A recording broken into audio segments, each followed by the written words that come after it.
We on slide 1288 of the Earth Store Sutra, tấm 1288 của Kinh Địa Tạng. 有人翻译给他吗？请你行。现在在讲1288页，欢喜地。老师，那个荧幕看不出来。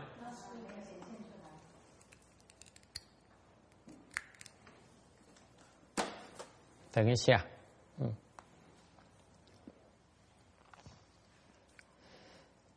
We are in the midst of talking about the major milestones of cultivation in Mahayana.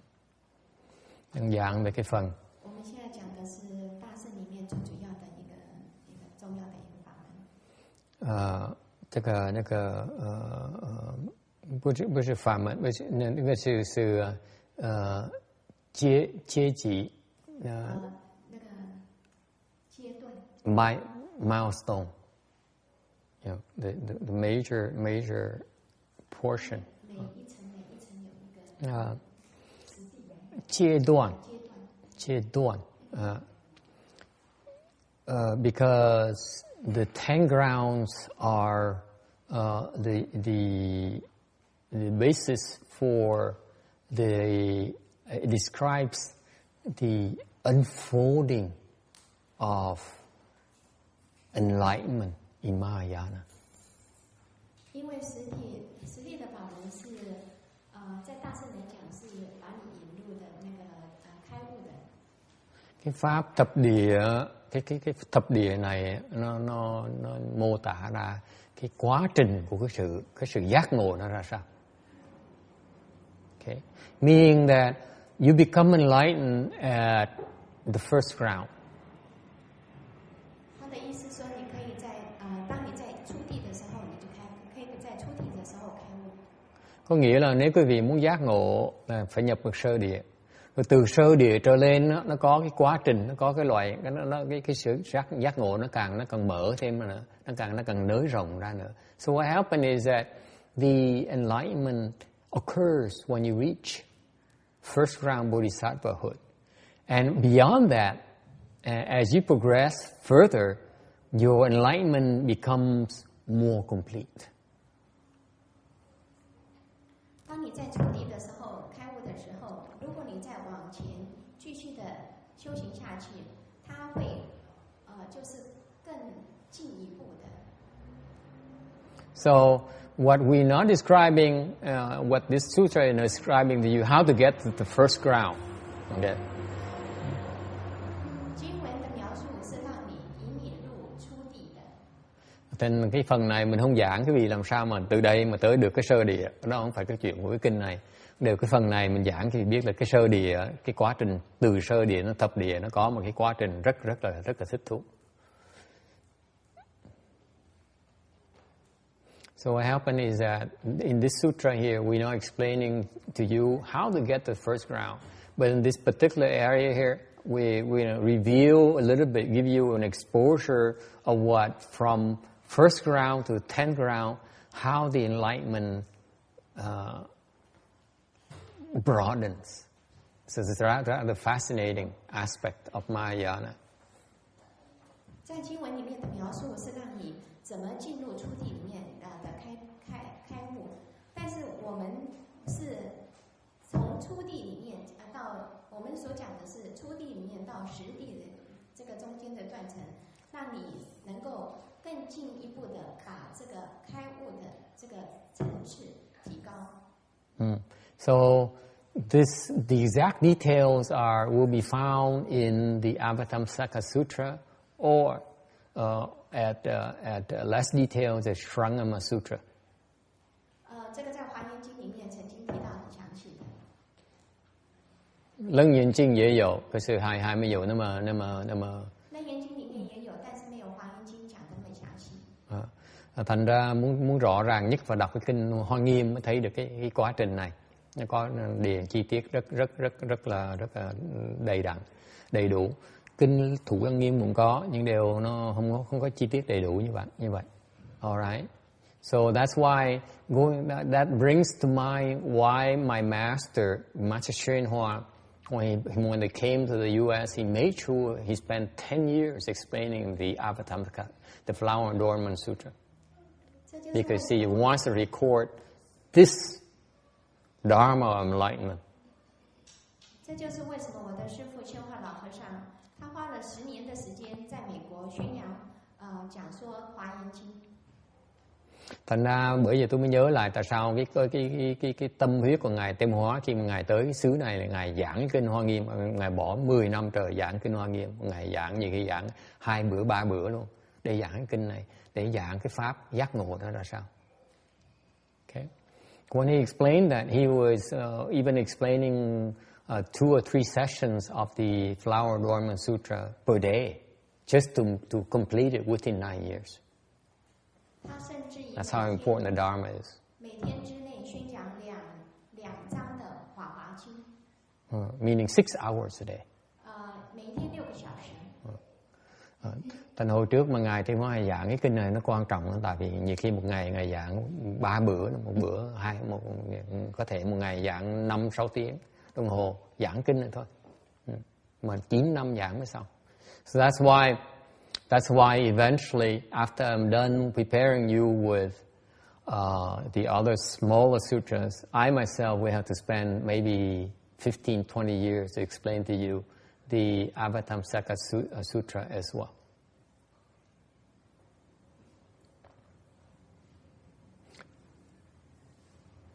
Bởi vậy trong tương lai khi tôi giảng xong cái phần mấy sửa soạn chữ vị rồi, cuối cùng phải giảng kinh Hoa Nghiêm luôn, phải còn chịu bỏ 15-20 năm để mà giảng kinh Hoa Nghiêm. Okay.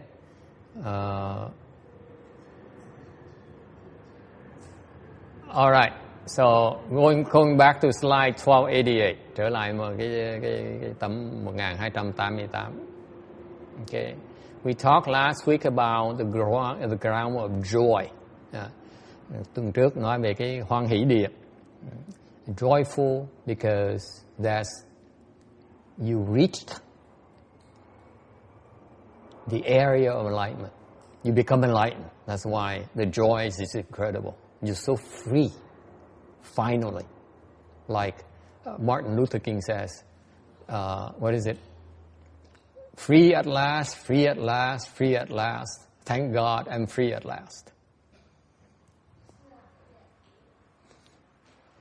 American humor. They don't get it. Yeah. 现在我们回到上礼拜所讲的实地里面的欢喜地。欢喜地是引你入开悟的，它是非常重要的。它就是让你有。Is that what he puts on his tombstone, right? I'm not sure. It's engraved in his tombstone. Actually, before it was from a speech he made earlier, that kind of thing. But it was fascinating that the joy from being free of it all. 他说欢喜地里面这种喜悦是非常奇妙的，无法形容。cái giác ngộ nó thích thú dễ sợ, tại vì because at that point in time you know you're enlightened. You know. It's like right now where you are, you don't know where you are because you're confused. When you become enlightened, you know you finally are enlightened. The first time in your life, you know you are enlightened.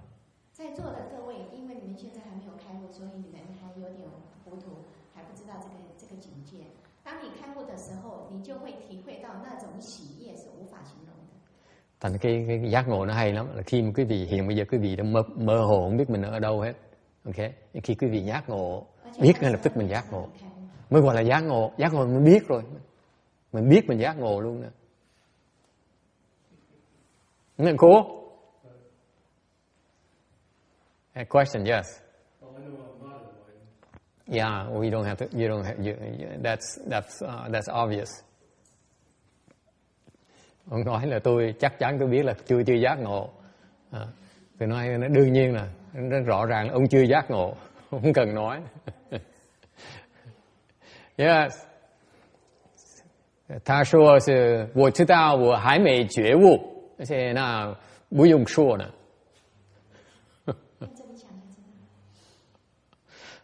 Number 2, leaving defilement. Cái địa thứ nhì á, một khi mình giác ngộ rồi, cái quá trình tiếp mình á, là mình ly cấu.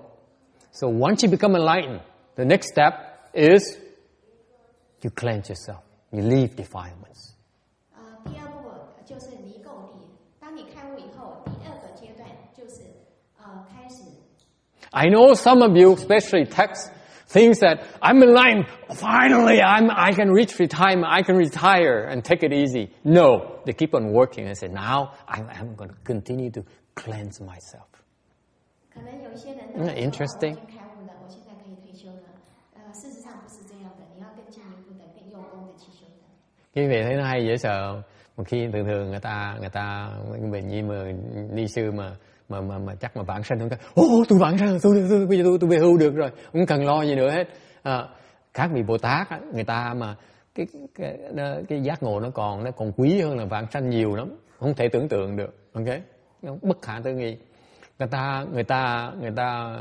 ta giác ngộ, người ta không nghĩ, ta nói là bây giờ tôi về hưu được rồi, tôi không cần tu nữa nghe, không có đâu.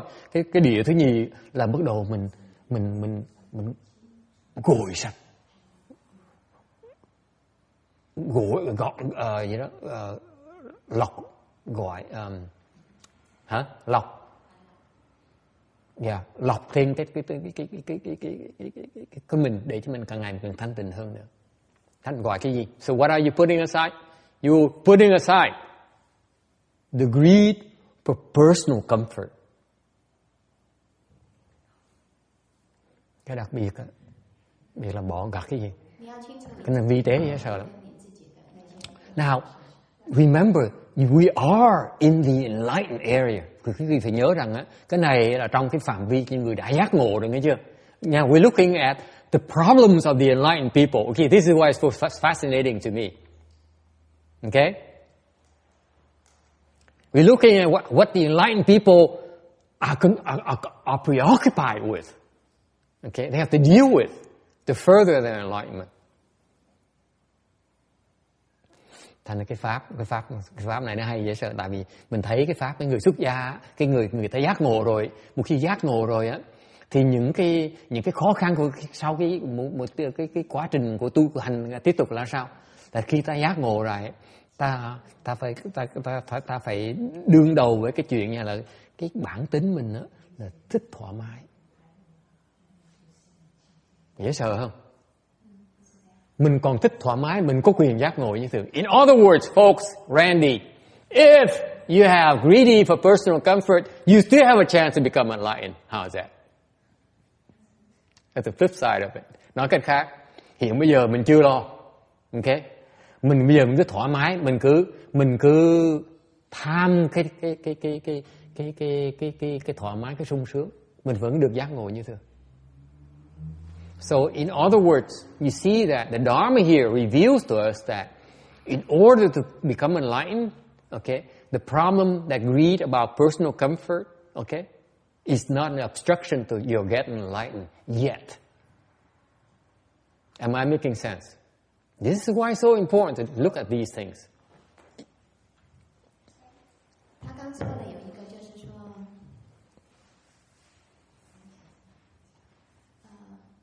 那个意思就是说，如果你还有一点贪欲的那种贪心的意念的时候，还是有机会可以去开悟的。但是开悟以后，还是要去除掉它。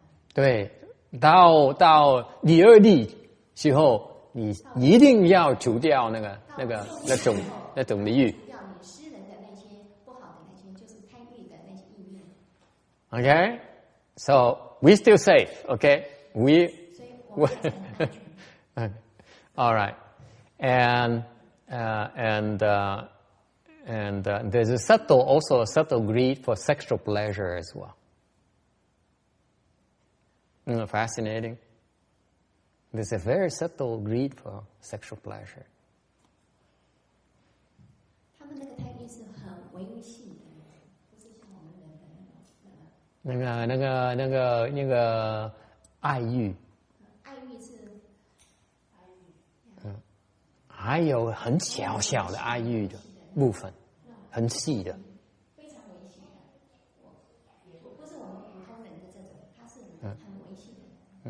Thành ra cái phần khác nữa là các ngài phải cần gạt thêm một cái tham dục về cái tình dục nó còn rất là tế nhị ở trong. Okay, any questions? Ai thắc mắc gì không? Yes, question.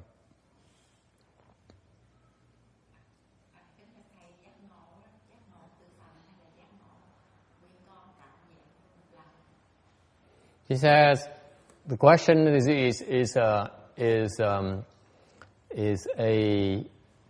a typical question, a traditional question. The question is, when you become enlightened, is that you become enlightened đốn ngộ, của nó đốn ngộ hay là tiệm ngộ chứ gì? Okay. The question is that she phrased it wrong, but I rephrased it for her. The enlightenment is that sudden or gradual. Okay? I don't know because I'm only making projectors, okay? Because if I tell you I know, then I'm confessing I'm enlightened. So I'm not. Okay? So I can tell you what I think. Tôi không biết, tôi phải nói thẳng là tôi không biết, tại vì tôi chưa giác ngộ. Tại nếu tôi nói tôi biết, có nghĩa là tôi nói cái vị tôi giác ngộ. Okay? But you take it at face value. Okay? There is no sudden enlightenment without gradual enlightenment. Period. 他说在这里根本就没有那种除来天的开悟的。顿悟跟见悟。你如果是有顿悟，是因為是你有見悟的，才有頓悟。Có tiệm ngộ mới có được đốn ngộ. Không thể nào có đốn ngộ mà không có tiệm ngộ được hết. Okay? Yes. I bet that in a way it's sudden. You develop the qualities and you develop the qualities and finally there's nothing left to do and you just become about something just like that.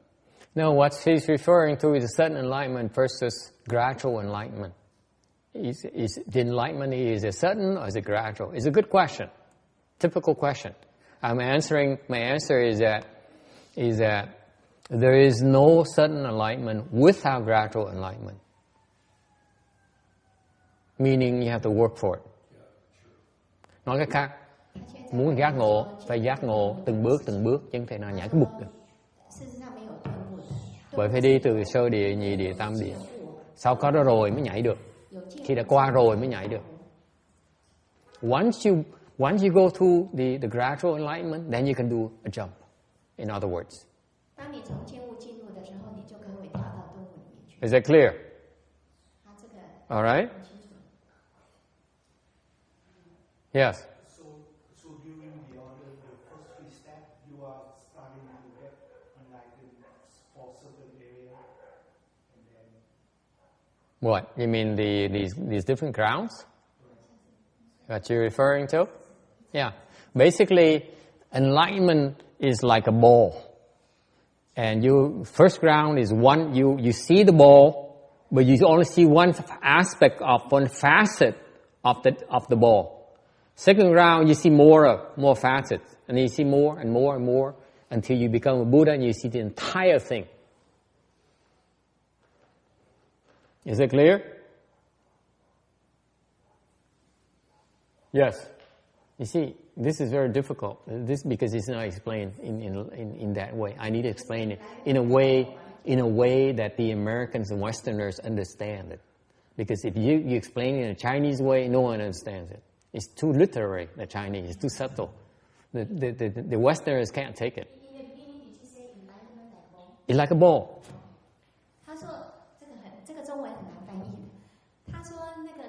Because you're thinking like Chinese. I'm thinking like American. She has a hard time translating into Chinese because she's thinking like Chinese. I'm describing it for the Americans, for Westerners. That's why she's struggling with it. So what happened is enlightenment is that you see that ball already. Everyone sees the same ball. Okay?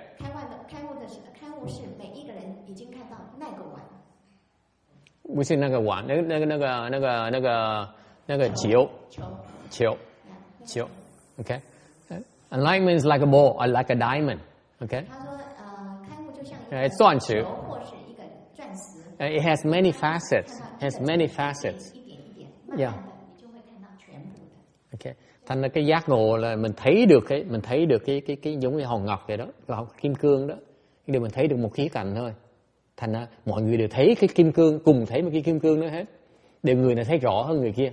So what happens is that people at different levels of enlightenment see the same diamond, but the high level enlightenment see more of it, have a more complete picture of it. 这个就是为什么有很多人他开悟，但是层次不同。层次高的人他就看到多一点的境界，层次低一点的话，他也是开悟，也看到这个球或是这个钻石，但是他没有看到它全部的景象。对对，说得很好。You see, you need to explain it in the Western way because the way the Chinese explain it is way too subtle. Don't you think? I mean, it makes it more easy for the Westerners and the new generations, our children, to understand it. 他说这个东方跟西方的说法是很大不同。东方人他是用这个球这样来比喻，但是在我们西方，因为我们言语上、中文上面有很多言外之音，我们很难去形容出来。Thành mình giảng pháp, mình phải giảng theo cái thời đại này mình giảng ở cái xứ này á, thì phải những cái tuổi trẻ nữa phải giảng một cái cách mà tụi nó hiểu được, nó nghe nó hiểu được. Còn giảng theo mà những thầy, cái tổ sư mình giảng thì không ai hiểu cái giác ngộ là cái gì hết. Okay, it has never been described this way before, by the way. Okay, I only took a lot of liberties in describing it as a ball or a diamond. 以前我们从来没有这样的讲过描述这些境界的。Thành ra trước giờ người ta ngay giảng giác ngộ một cách như vậy, tôi phạm thường lắm mới đặt ra cái chuyện nói là nhị trái banh hoặc là nhị cái viên ngọc kim cương vậy, để cho rằng vậy là cái cách nhìn của cái pháp nó như vậy đó, nó hợp thời đại này hơn, nó dễ hiểu hơn, nhất cái tụi trẻ nó nghe nó hiểu được. Alright, any questions? 有没有什么问题？ Number 3, emitting light. Cái thứ ba, phát quang địa. 现在我们讲发光地。发光地。发光地。对。Here, his light is so bright, like. 那个光是非常明亮的。Cái phát quang này là cái này là tại vì cái trí huệ khi mà cái trí huệ nó phát, cái quang từ trí huệ nó phát ra. Okay. Tại sao nó bắt đầu nó phát quang? Phát quang là tại vì quý vị mà càng thanh tịnh, cái người quý vị càng thanh tịnh thì cái quang nó càng phát ra nhiều. What happens is that if the more purified you become, the more pure you become, the purer you become, the more bright you, the brighter your light of wisdom becomes. 那种光是越来越明亮、越来越清净的智慧之光。Okay, any questions? So that's why the third round is once you become purified. Second round, you complete the purification. Number 3, then you are bright. Okay. 当你到了发光地的时候，就是非常的 bright 光亮。因为是 on the second round, you cleanse yourself, you purify yourself. Second round, you complete that. Then the third round, naturally, then you emit light because you purify. 的时候，你已经把你那些污垢、那些不好的东西都清除掉了，所以你在3地的时候，你在发光除垢，你除垢了以後，除垢以後，在發光地以後，就自然而然的就非常的明亮，非常的光亮。Cái nhị địa là mình rửa sạch mấy cái ô uế của mình. Tại khi mình rửa sạch trong rồi, bao nhiêu người mình nó phát quang. Okay. For example, cái cô ngồi sau đó, cô bắt đầu vào sơ thiền, nhị thiền, bắt đầu sắp vào nhị thiền rồi đó. Khi vào nhị thiền, người bắt đầu nó phát quang. Okay? So, for example, there's a lady in the back who reached first dhyana. She's about to enter second dhyana. When she really enters second dhyana is when she emits light. 就比如说，有一个女士在后面的，她现在是在一禅。当她进入二禅的时候，她自然而然就发光了。Gang gang giao tao ở tràn. Okay, any questions? Ai thắc mắc gì không? Okay, number 4, blazing wisdom. Okay. 第四个就是宴会地。Diệm huệ địa. At this point here, you are further purified, and that's why the light now becomes blazing. 这个是让你再进一步的更清净。Thế này là tại vì từ tam địa mình tiếp tục càng thanh tịnh hơn nữa thì càng ngày cái huệ quang của mình nó càng sáng, nó càng giống như này, nó giống như lửa vậy luôn. Okay. Giống. All right. Number 5. Difficult to conquer. Thứ 5. Nan thắng địa. 第5个是难胜地。Okay. At this point in time, okay, that's when they have tremendous spiritual powers, and 圣地里面你有就有很神通，那种神通。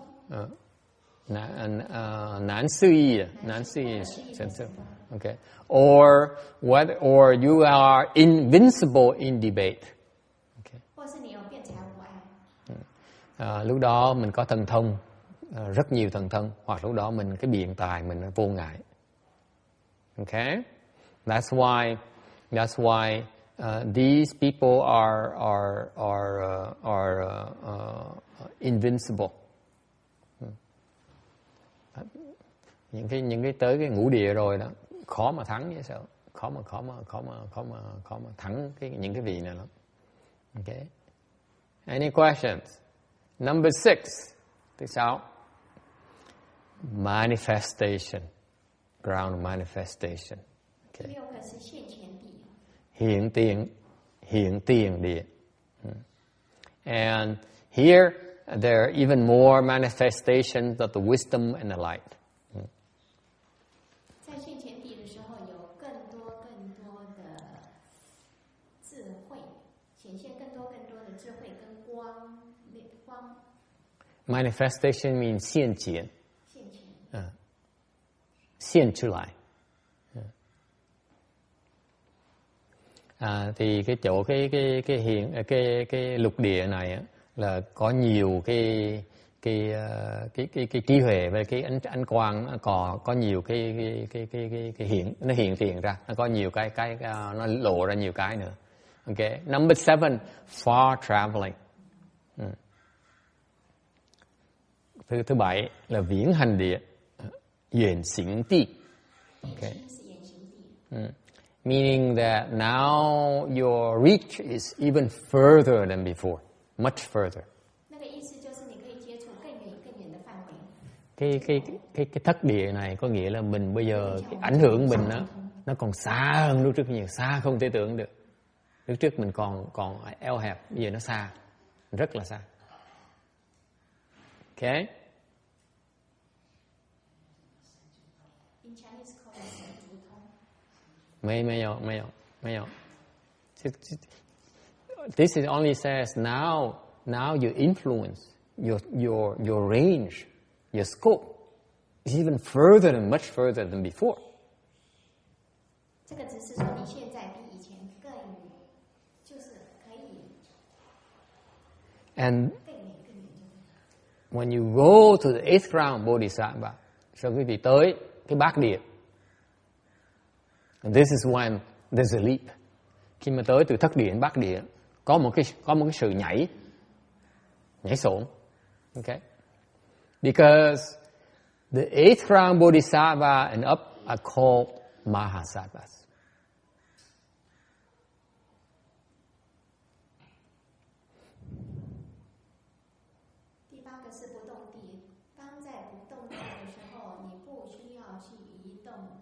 Mấy giờ. Chúng đi chi đi到第八地有很大的合格。第七地跟第八地中间还有很大一个间隔。And what happens is when you reach 8th round Bodhisattva, now 你变成摩诃薩，Mahasattva，大和尚，大菩薩。当你到了第八地的不动地的时候，你那个时候已经就成为大菩萨。以前你只是一位菩萨而已，你不是一位大菩萨，要是对，八地以上才可以叫大菩薩，聽得懂嗎？tới thất địa, từ thất địa đến bát địa nó có một cái khoảng cách rất là cao. Khoảng cách đó tại sao nó cao, nó rất là lớn, tại sao như vậy? Bát địa trở lên mới được gọi là Đại Bồ Tát. Còn dưới bát địa, thất địa tới thất địa chỉ là Bồ Tát thôi. Is that clear? So for example, Earth Store Bodhisattva is called Mahasattva because he's 8th ground or higher. 严格来讲的话，那个地藏菩萨是称为大菩萨，因为他是在八地以上。For example, Master Xu Yun is a Mahasattva. Như ngài Hư Vân là Đệ Bát Địa. Tại vì ngài Hư Vân là Bát Địa Thanh Bà đó, ông là Đại Bồ Tát. Alright. Whereas Master Sử Hạng in Taiwan. 我们台湾淡水的那个慈航法师。肉身菩萨。肉身菩萨他也是的。那不是，他只是气力菩萨而已，所以他只是一位菩萨，不是一位大菩萨。所以他只到七地，所以他是菩萨，还是他没有称上大菩萨。Chẳng hạn như bên Đài Loan có một ngài tên là Từ Hàng đó, nổi tiếng lắm, biên kinh nhiều kinh, giảng kinh rất hay. Ngài gọi là người Đài Loan tôn là nhục thân Bồ Tát á, nổi tiếng lắm. Thì ngài đó là mới thất địa thôi, thành ra mới là Bồ Tát hay chưa là Đại Bồ Tát được. Okay, so the 8th round is unmoving. 所以八地的时候，在不动地的时候是不动的。bất động. Okay. The unmoving here describes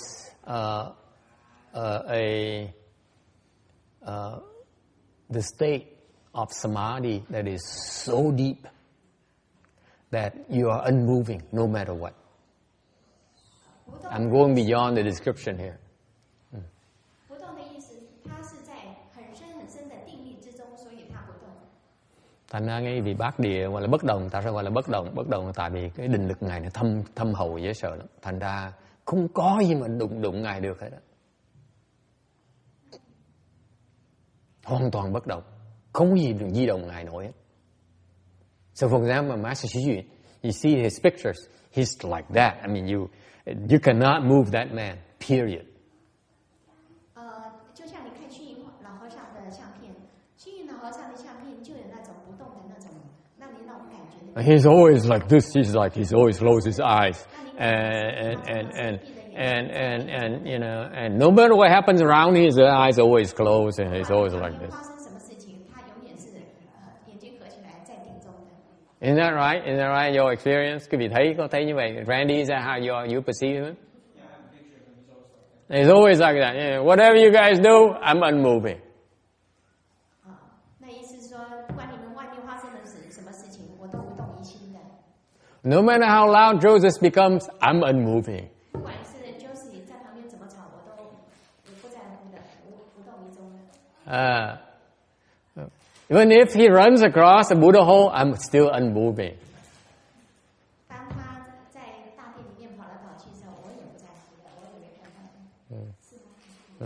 That's why I always have fun when I see Heng Liang sitting by the side and see a dog here and the dog moves across it.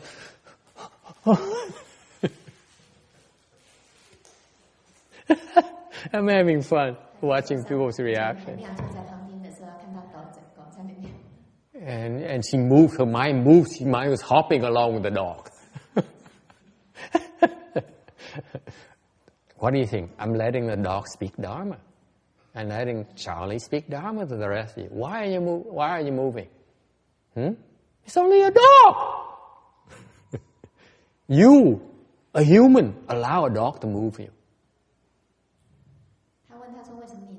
Isn't it beautiful? You want only advanced and incomprehensible Dharma. I allow the dog to speak Dharma to all of you. I want to see who moves, whose mind moves.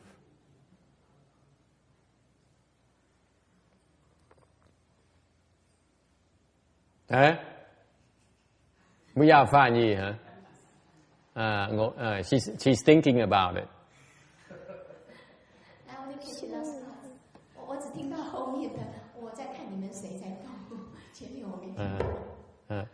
Because you see, you guys expect me to explain deep and profound principles, right? So that you walk away and say, this guy is so wise. I don't understand a thing he explained today. He must be so advanced cultivator.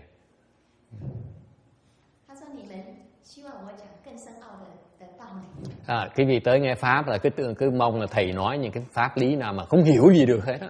Mới về mới tặc lưỡi nói với nhau, thầy ngày này giảng sâu quá, mình không hiểu được cái gì hết á. Ông này ông giỏi quá đi. Okay? I'm not like that. I let the dog speak Dharma to you.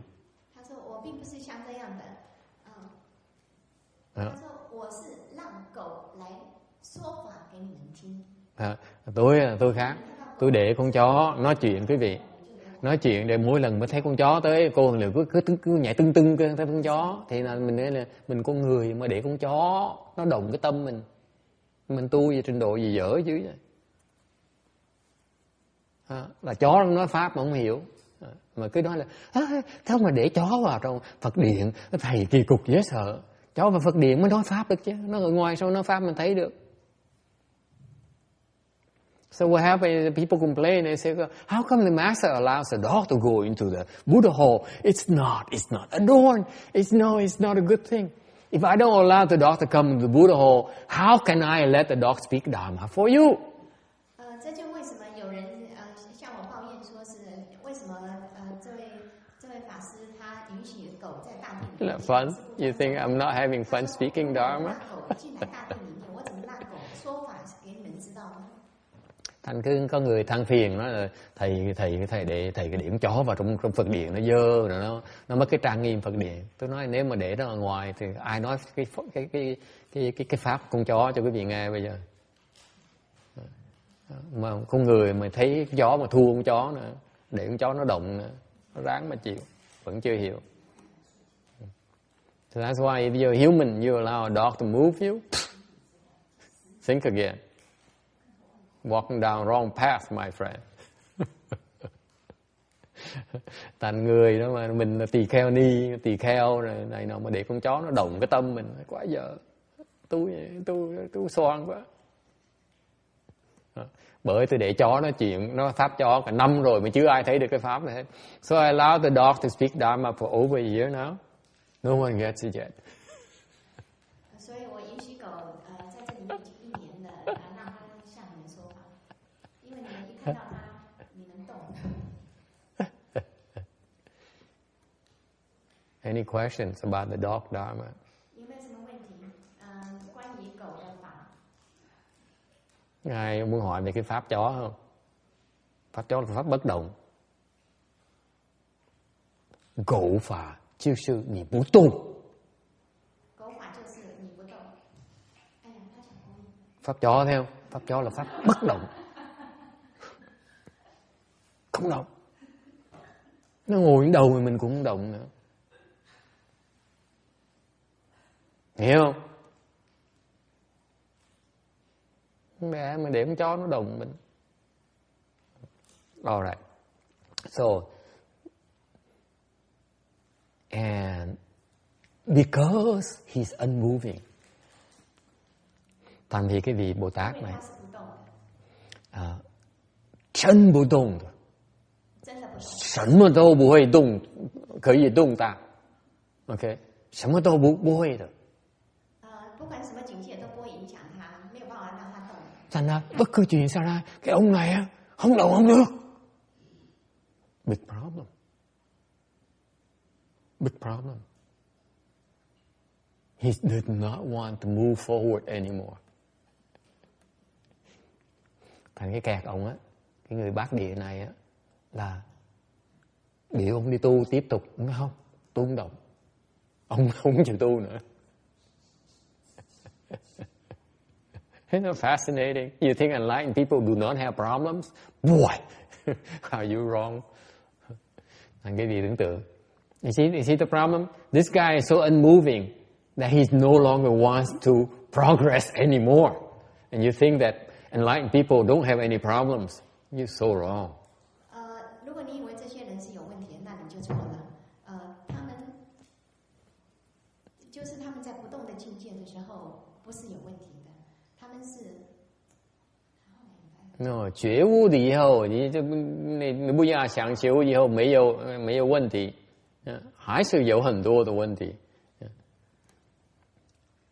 For example, at the 8th round, he is so unmoving that he does not want to go to 9th round anymore.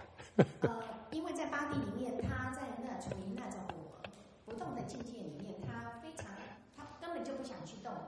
这种境界导致他会有一种现象出现，就是他不想再进一步的到了9地。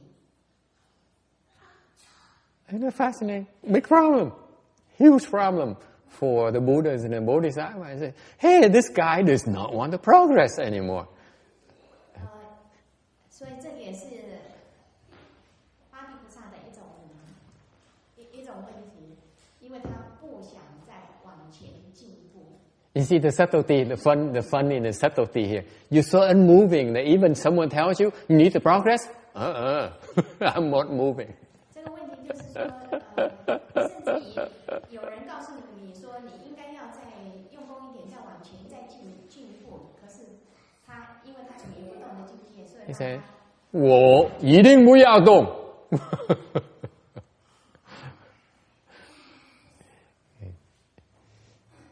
See how I'm having fun with enlightened people? Như mình thấy tôi chọc mấy người, sức giác ngộ tôi cũng chọc nó luôn nữa.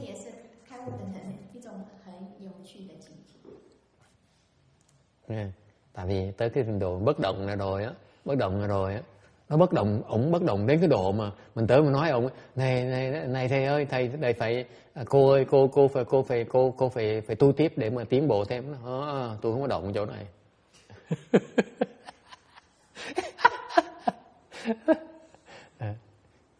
Why do I tell you that? Tại sao tôi nói như vậy? Ngay cái người mà bát địa phải cần thầy nữa.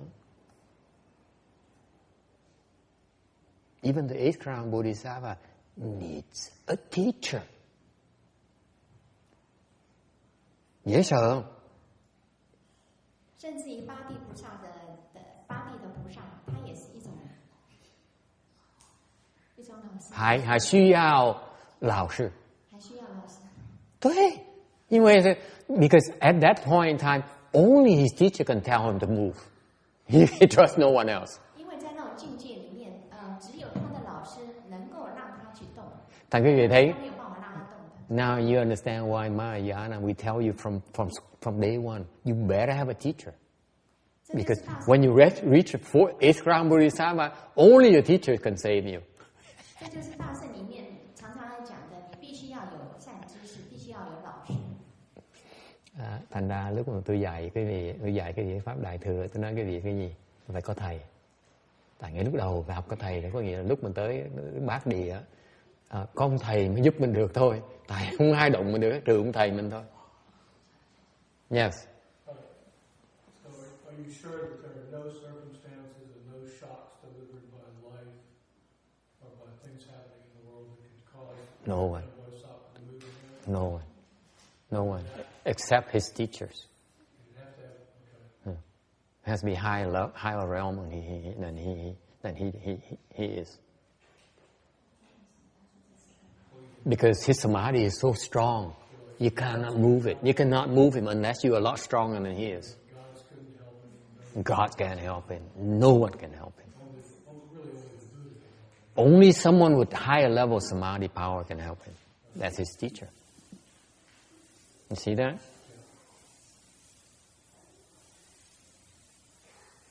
Tới cái trình độ đó rồi, you got that? You better translate. This is very important because his samadhi is so strong. 8th round Bodhisattva, he's so strong, he cannot be moved. So for him to be moved, has to be someone a lot stronger than he is, meaning his teachers. 他说八地菩萨的八地的菩萨，因为他的身体是非常的坚固的，非常有定力的，你根本就没有办法让他动的，所以他必须要有比他更高一点层次的人为他为师，然后才能让他动。Thành vì cái ngày này, cái trình độ này, cái trình được họ nó thâm sâu quá đi. Thành bất cứ cái gì người ta làm gì không đụng họ được hết á.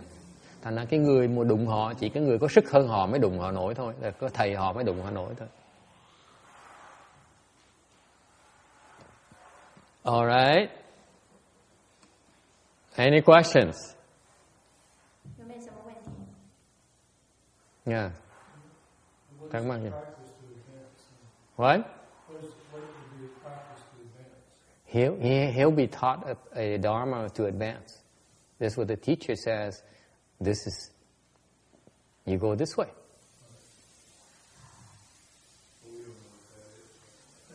This is a problem. This is a fallacy of cultivator. They said, I pick up, I read a book and I get there and I can figure it out. Let me tell you, you cannot. Most of the time you cannot. It's the nature of confusion. You cannot figure it out. Huh? Yeah.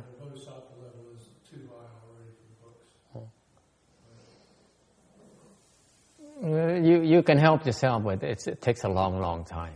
There's a dharma. Someone has to teach you to help yourself. It is that dharma, but it has to be taught. You cannot simply say, I figure it out. Good luck.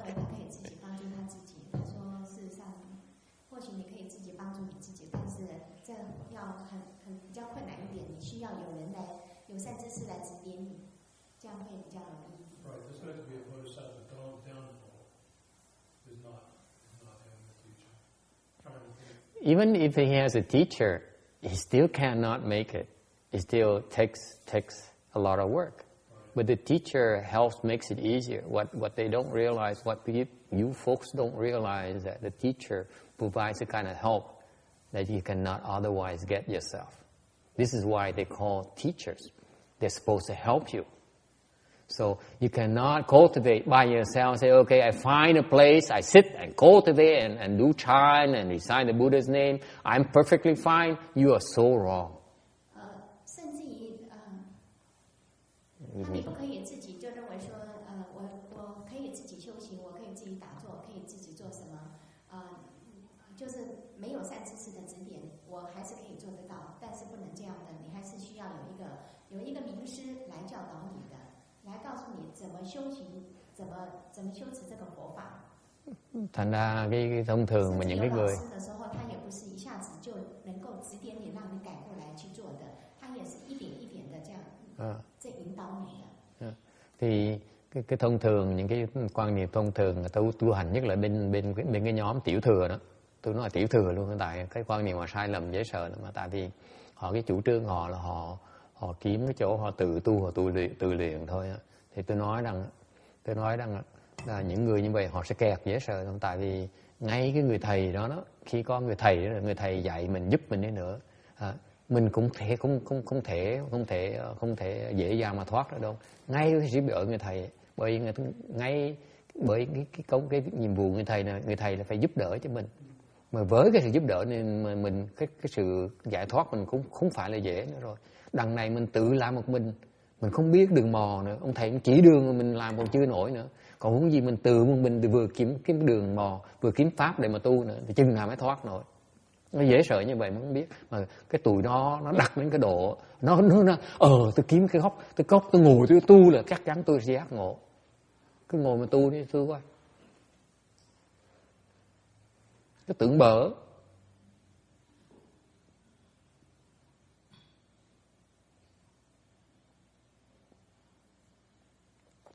All right. Number 9, good wisdom. Cái thiền huệ địa. Well, it seems like now the wisdom becomes complete. Wisdom manifests itself in a form of goodness. And funny that we talked about goodness this morning, niceness this morning.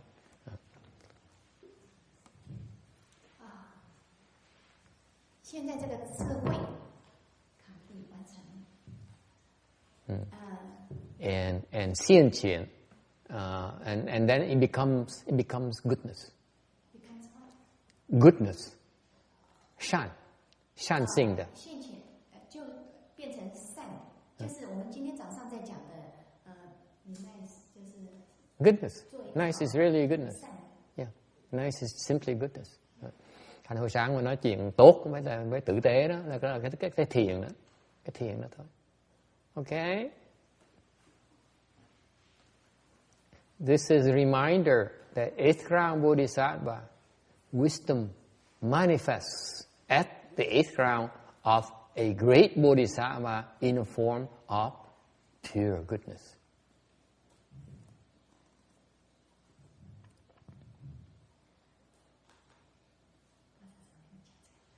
这个是告诉你说，在善慧地的菩萨的智慧是比八地菩萨的智慧更清净、更光亮、纯、更清净、更纯。纯善。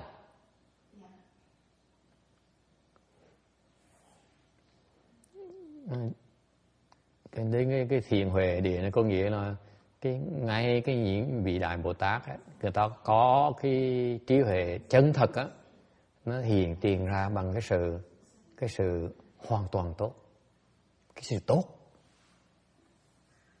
In other words, if you entertain thoughts of anger and thoughts of malice, you have no wisdom whatsoever.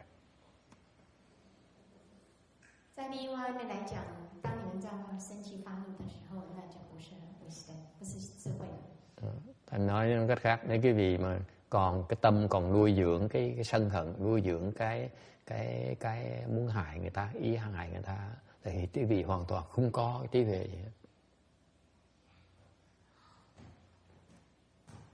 Okay, people are going like this.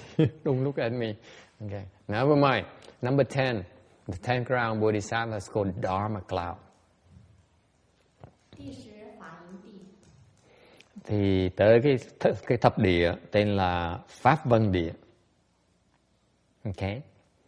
Here his wisdom, his compassion are like the great cloud covering and helping the earth like living beings. 这里是说那个智慧跟慈悲，就像很厚的云层，照覆着所有的十方法界的众生。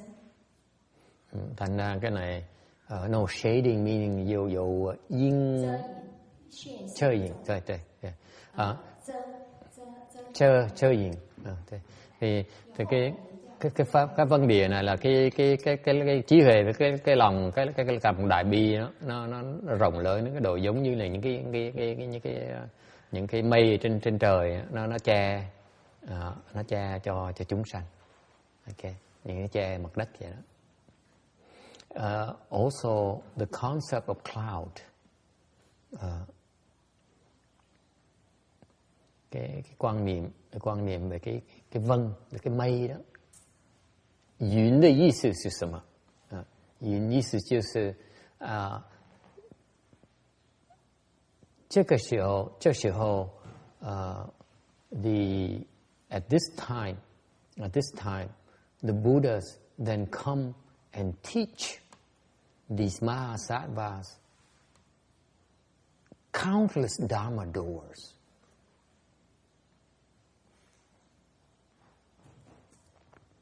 云的意思就是说菩萨。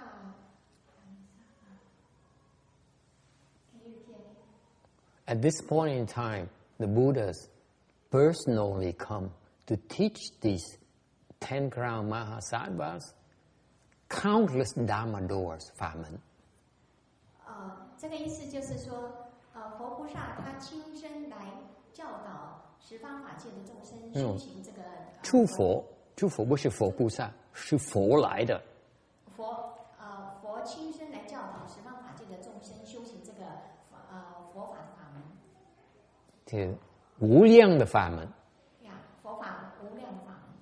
是佛今生来教这位菩萨无量的法门。So the Dharma door he knows is as innumerable as the clouds. That's the idea behind it. That's the secret meaning behind it. 这背后是有 secret 有秘密的。深奥有秘密的。那这种云就法云就是形容那个法的无量无边。对，像云的一样的。像云一样的无量无边的。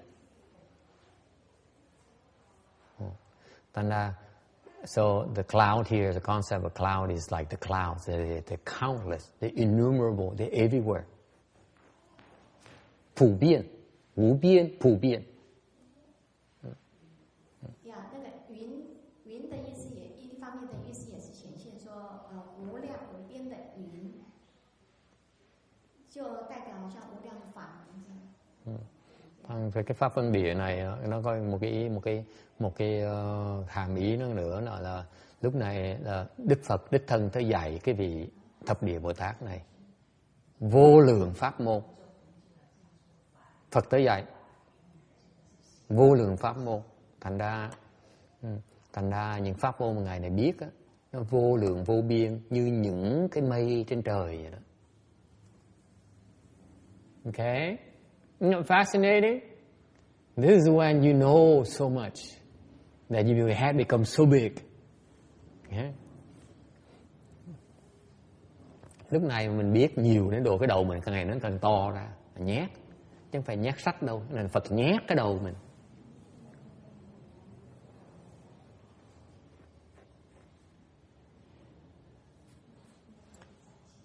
See, before you become enlightened, you need to stuff things into your head. When you become enlightened, at this stage, the Buddha comes and stuffs things in your head. Make sure you stuff in the right stuff. 在你还没开悟之前，你是要把很多的东西放在你的头脑里面。You pick up garbage, so much garbage that you waste time. The Buddha says, "I'm not going to waste your time anymore." Okay? I have plans for you, so I'm going to stuff your head with the proper stuff. Why is it? He says, I have plans for you, okay? You're gonna goof off anymore. I'm gonna stuff things in your head so that you don't waste time anymore. 他说为什么你不懂？因为我要把很多东西放在你脑里面，不要让你浪费你的时间。mình còn nhỏ, mình còn lắc nhắc á, thì Phật nói thôi mày đọc đi, cứ đọc đi, đọc gì đọc đi, học đi. Lúc mà tới thập địa Bồ Tát, Phật nói nàng không có được lộn xộn nữa, chứ không có phí thì giờ nữa. Ông nhét cái đầu, mình muốn học gì, ông cần học gì, ông nhét vào cái đầu mình cho nó chắc, để mình khỏi phí thì giờ.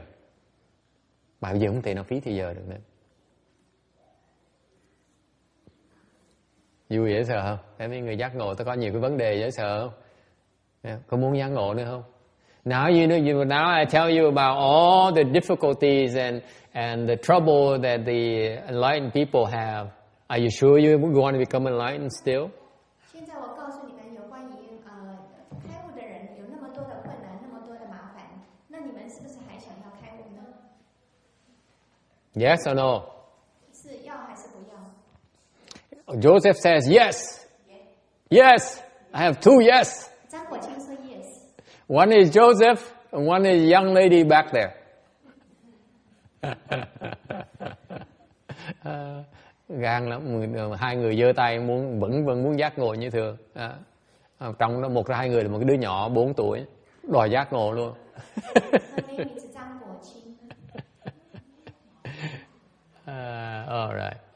All right. Any other questions? Ai thắc mắc gì không? Yes.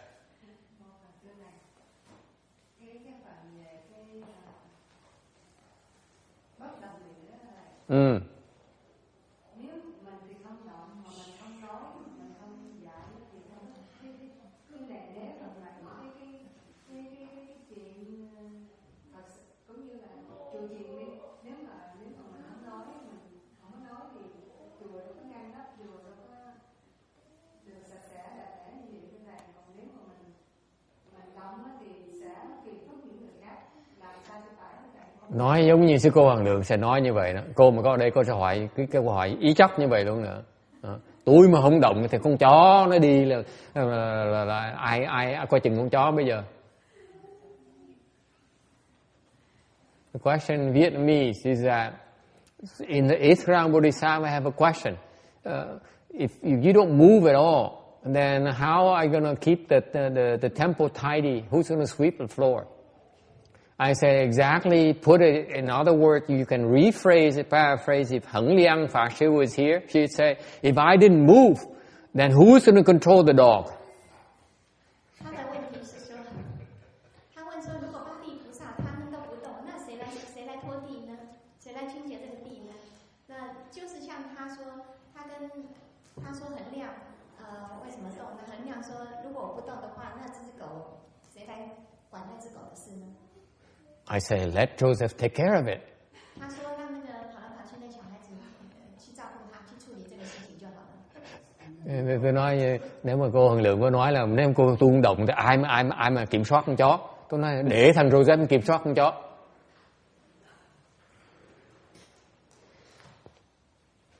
What do you think? Cái gì nghĩ sao? It's a good question. It's a real good question. Okay.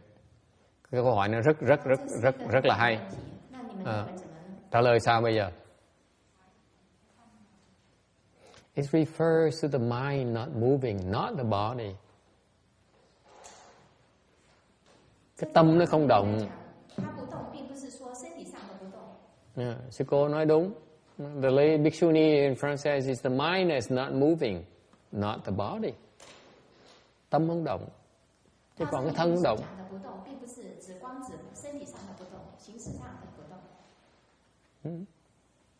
Right?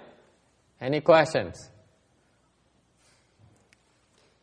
Thành ra trong cái động đó, cái tâm mình không động, như cái thân mình nó động, như tâm mình nó không có động. Mới gọi là trong động nó trong động mà không động, có nghĩa là vậy đó. That's why sometimes you hear moving and yet unmoving for that reason. Your body is moving, but your mind is unmoving.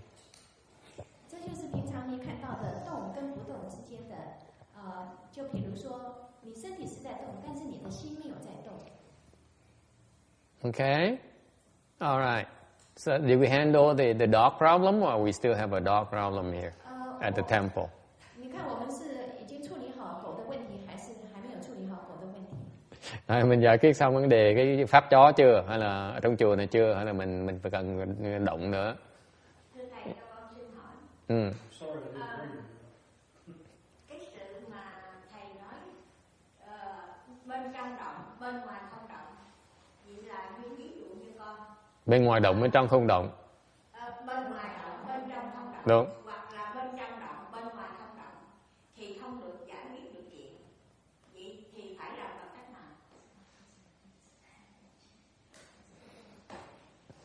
Có nghĩa là trong lúc mình cuộc sống thường ngày của mình sống như thường, mình đang động. Okay? Cái thân mình nó di động, cái miệng mình nó di động, mắt mình nó di động, thì cái tâm mình nó không có động.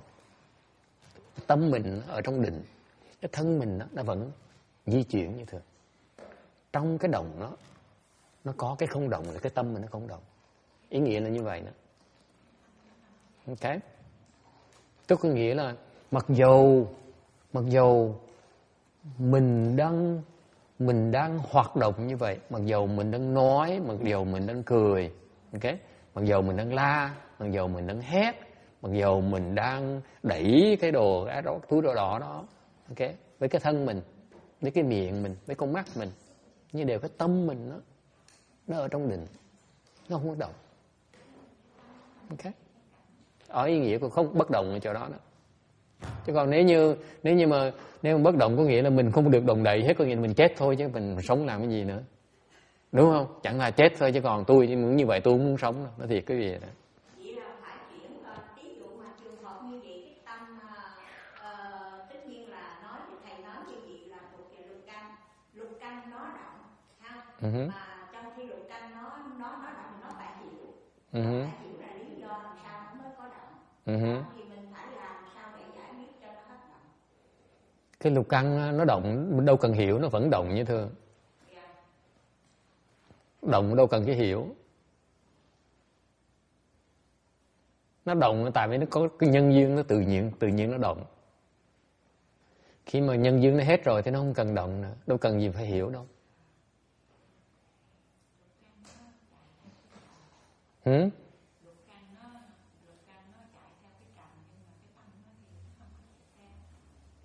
Chạy theo thì nó chạy thì nó hết thôi, thì khỏi chạy theo, nó ngừng lại thôi, gì đâu mà phải hiểu. Cái hỏi cái nguy hiểm cái chỗ là chưa hiểu đó, hỏi trật, không cần hiểu. Lúc nó động nó sẽ động. Lục căn cứ động nó động, mình không cần hiểu, tâm mình không cần động, nó tự động theo nó tự động nó làm thôi. Thì mình không có cần phải nắm giữ nó để cho nó đi thì nó đáng được như này. Cần nắm giữ chứ, mình chưa giác ngộ phải giữ nữa chứ. Còn khi mình giác ngộ rồi thì mình đó mình có tự chủ rồi. Còn trước khi mình giác ngộ phải cần giữ nó, cho rõ ràng như vậy, okay? So the question is that how I have a problem? What if my organ, my sense organs move, and how do I control it? How do I keep my mind moving? I said, you should not be confused about that. 我有一个问题，就是说，我的六根一直在动，那我怎么保持我的心不动呢？然后回答是说，你不要考虑。Okay. Your sense organs, 你的六根动，六根动是因为是顺缘才动。Okay, so your sense organs move because they move from conditions. When conditions expire, then they stop moving. There's no need to worry about them. 回答是说，你的六根动是因为外面的境界影响而动的。当那个境界消失的时候，你自然就没有不动。Okay. However, before you become enlightened, you have to learn to control your sense organs, not to move, so that your mind is unmoving. 所以这为什么在你还没有开悟之前，你必须要控制你的六根，不被外面的境界所动，这样你才能够nên sẽ có gì khai悟. Tại mình giữ cái lục căn mình không động á, mình mới giác ngộ được. Mà khi giác ngộ rồi á, thì mình có được tự chủ rồi, cái lục căn nó động không sao hết. Okay. Thành những người mà chưa giác ngộ mà dám nói là tôi đi chợ là tôi cũng trong thiền mà tôi này nọ, là mấy người đó không biết họ đang nói gì đó, nó đang nói tầm bậy. Đi chợ là động chết, làm sao mà nó không động được, xin lỗi. Tầm bậy, nói ai mà tin được. Động tưng.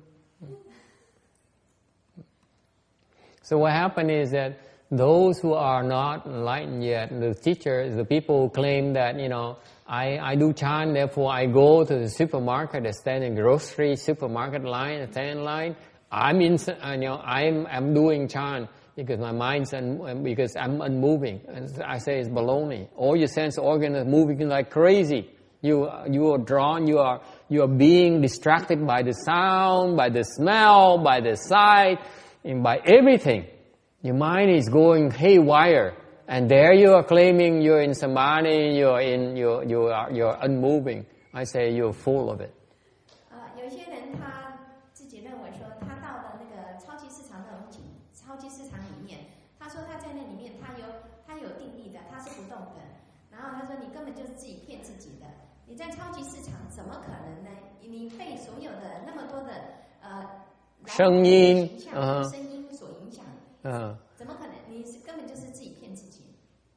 Yeah, try to be unmoving when Joseph stands next to you and pull your leg. Say, hey, I want this candy.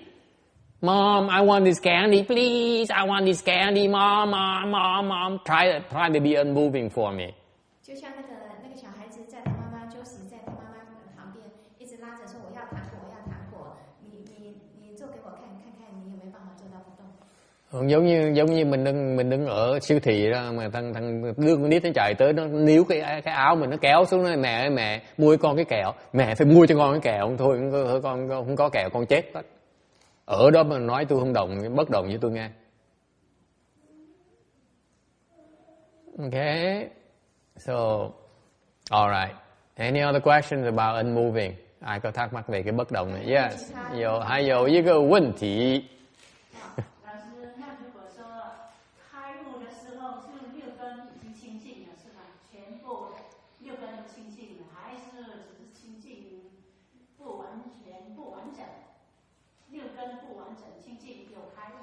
有时候不清净。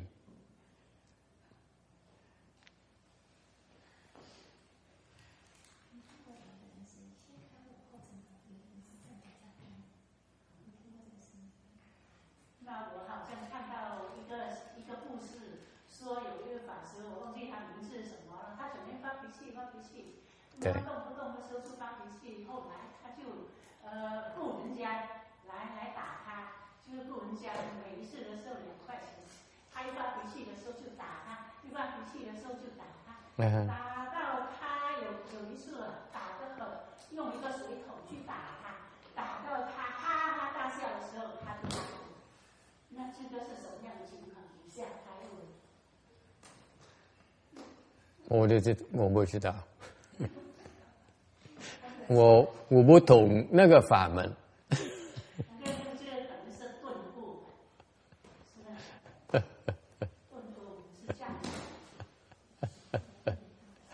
I don't know.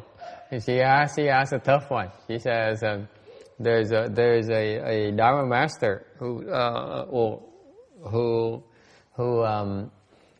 has a huge temper. So he told his disciples, every time I lose a temper, you come and you hit me. And you hit me, I pay you $2. Every time you punch me and then hit me and I give you $2. Yeah. He hired someone and hit and every time he loses his temper, hits and he loses his temper, he pays $2. Right? Okay. So the guy came and he hit him and he loses his temper and he gets paid a lot of money.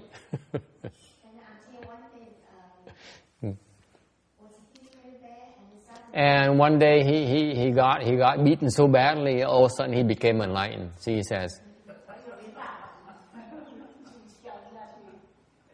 And it's not clear whether because he had no money left, so that's why he had to skip town, or. 他说这个是不是因为他已经没有钱了，所以他必须要不是用这个方法叫你不要再打，你告诉你看có kể chuyện có cái ông thầy kia, ông cọc, ông sân hận dễ sợ lắm, thành ra ông mới mướn một cái người ông nói là tới quýnh tôi đi, mắng tôi đi, quýnh tôi đi, đập tôi đi, mà tôi mà nổi nóng á là tôi trả cho $2, mỗi lần tôi nổi nóng tôi trả $2. Thằng cái ông kia ông quýnh ông thầy này, ông mỗi lần quýnh ông thầy nó nổi cộc lên, nổi giận lên một cái là ông phải trả tiền $2. Quýnh hoài cái lúc mà ông này ngày kia ông được khai ngộ, mà không rõ là cái khai ngộ tại vì hết tiền phải khai ngộ, hay là khai ngộ trước khi hết tiền không rõ. chuyện không có kể. Nên là tôi hỏi là cái khai ngộ sao pháp môn gì hay vậy? Tôi nói cái pháp môn mà tôi chưa học tới nên tôi chịu. Chưa có sách nào mà dạy cái pháp môn đó, tôi cũng chịu thôi. Phải không đi thôi. So I said, I could not find this Dharma door in any books I read so far, so I don't know. 因为我并在任何的书上我没有看到这个法门，所以他不知道。However, my conjecture is that it's possible. 但我的建议这是有点可能的。Để tôi nghĩ cái nó có thể được, tại vì because you can use the Dharma door of anger to get enlightened. 你可以用佛法的法门去开悟。不是，你可以用憎恨的法門來開悟，có thể dùng cái pháp môn sân hận để mà giác ngộ được. Okay, you can also use the Dharma door beating to become enlightened as well. 用那个tà cái pháp môn đánh, dùng pháp môn đánh đó, cũng có thể giác ngộ được. Pháp môn sân hận cũng có thể giác ngộ được. Pháp môn đánh cũng có thể giác ngộ được. Okay, so the answer is yes, it's quite possible, but whether that particular Dharma master is enlightened or not, I don't know. 这个回答是说，这个是有可能的，这个法门，这个开悟法门是有可能的，但是因为之前有讲过，是他不知。Thành hai pháp môn nó được, sân hận có giác ngộ được, đánh giác ngộ được. Để cái ông đó có giác ngộ không tôi không biết. Okay. Okay. It's possible, but I don't know. All right. I don't know. I can't tell everything. I can't tell you everything. Okay. All right. Any other questions?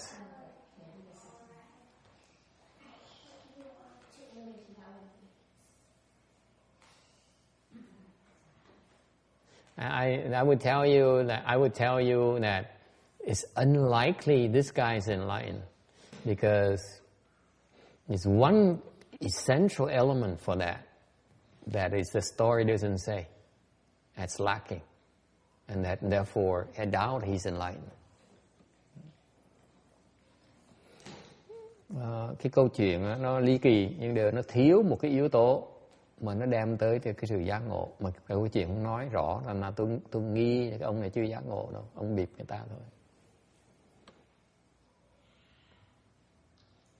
Alright， 要翻译给他们呢，有一个条件，要开悟的时候还需要一个条件，but the story doesn't bring it up. Therefore, I'm going to bring it up. Therefore, if without this condition, he's not going to become enlightened. So that's why I doubt he's enlightened at all. But that's just my personal opinion. This particular Dharma master. All right, I'm moving on. Translator.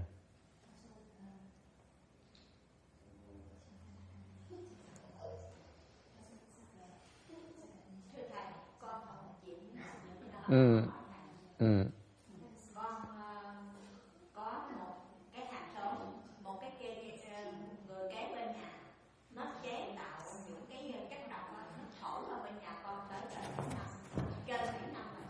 Mà con có hỏi sư con, có nói với sư con nha, sư con nói đi thì thua nó, chỉ mình ở đợi mình chịu đựng cái cảnh này, chịu đựng hết nó nổi. Bây giờ nó dùng cái điện đó, kêu bằng người ta nói cái điện đó kêu bằng flash, nó thổi cái mùi thối, những bất cứ nhiều cái loại mùi thối, rồi sẽ nó lấy điện nó đánh vô cái đó là kêu bằng laser, đánh vô mà còn cái kiểm tra điện nó đánh vô người con. Vậy thì cái đó là muốn ở hay muốn đi? Sư cô nói rằng là sư cô nói là nếu mà con đi thì thua, mà con ở lại con chịu đựng cái cảnh này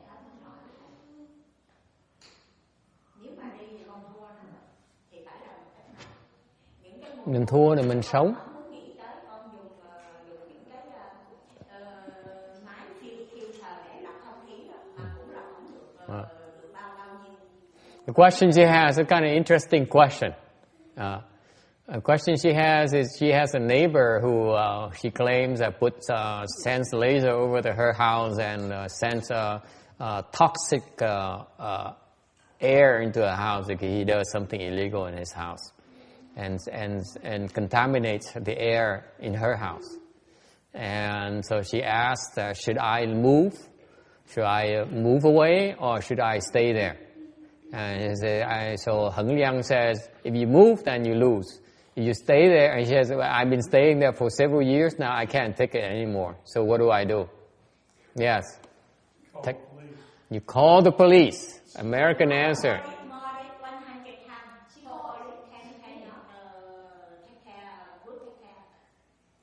has this problem in I think almost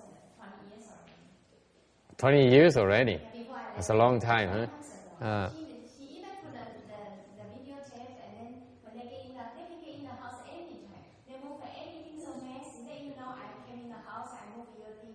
And then even she put the video, they turn off, and then until they need concrete things before they can move. They can do anything about it. So you need to take air sample, you need to have tests of the air and the stuff like that. You have to prove they come from that house, not the house the other side. So it's very complicated. It's not that easy. It's not that easy at all. Okay?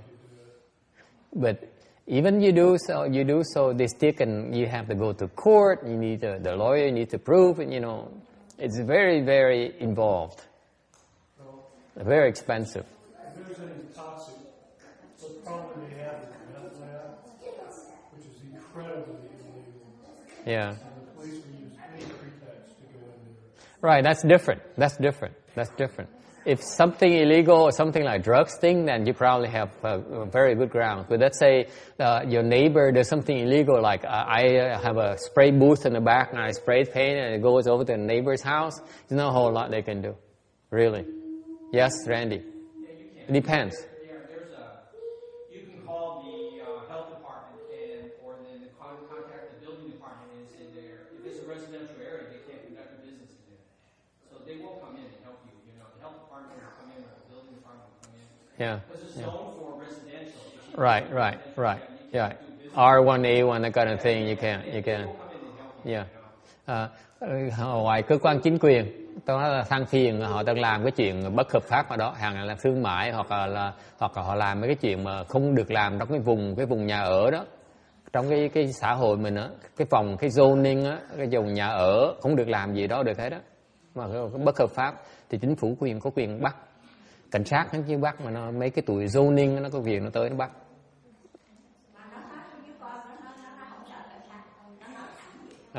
He said, I'm not afraid of, they said directly to her after 20 years, I'm not afraid of the cops. And the cops came and they couldn't do anything. What did they do over there? Is they making something they're not supposed to, like? Yeah, some kind of whatever, they pollute the air and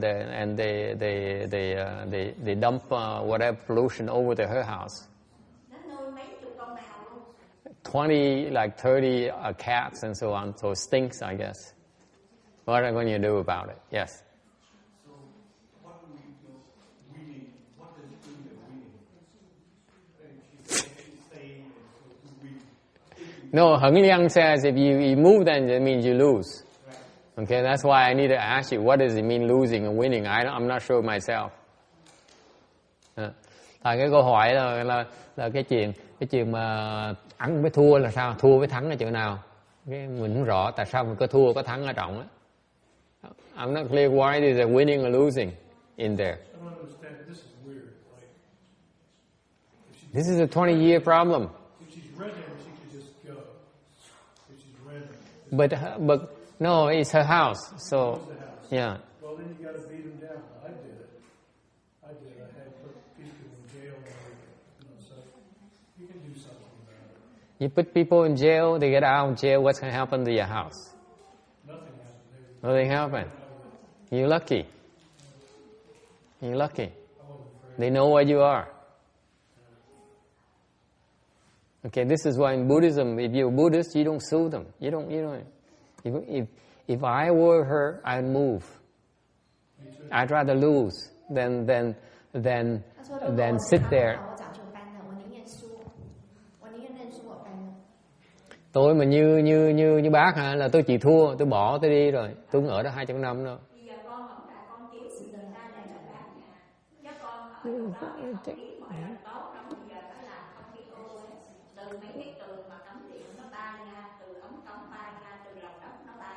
Yeah, the air stinks were everywhere in that area. So I said, if it's not that good environment, move. Why fight? Okay. Yes, you lose because you admit defeat. Okay, they're displacing you. Yes, you're losing, but you're not fighting. Okay, you yielding. Tôi nói cho rõ.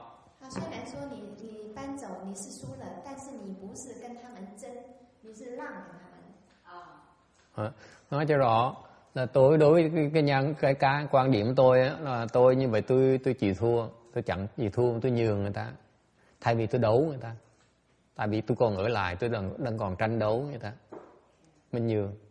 Thôi ở chỗ này thì yên thân ở đi, tôi đi chỗ khác tôi ở, thiếu gì chỗ, tại sao mình ở đó mình đấu người ta làm cái gì? Mình tránh cái đấu. Nhận cái gì? Ở đó là đấu, sao mà nhận được? Kiếm cách mà đấu nó, đánh nó sức mấy mà nhận. Xin lỗi, nhận cái gì ở trọng á? Đấu nhiều hơn nhận đúng không? Hồi xưa Pháp sư đó ở đâu biết Pháp sư nói là dọn. Chỗ đó ở không được dọn. Rồi cái con còn lưu luyến tới giờ cắt bán. So she said, no, I'm staying on because I want to practice patience. I say, what patience are you talking about? You stay there, you're fighting them. That's why you're staying. There's no patience in there. You're fighting more than you're being patient. Yes, young girl in the back.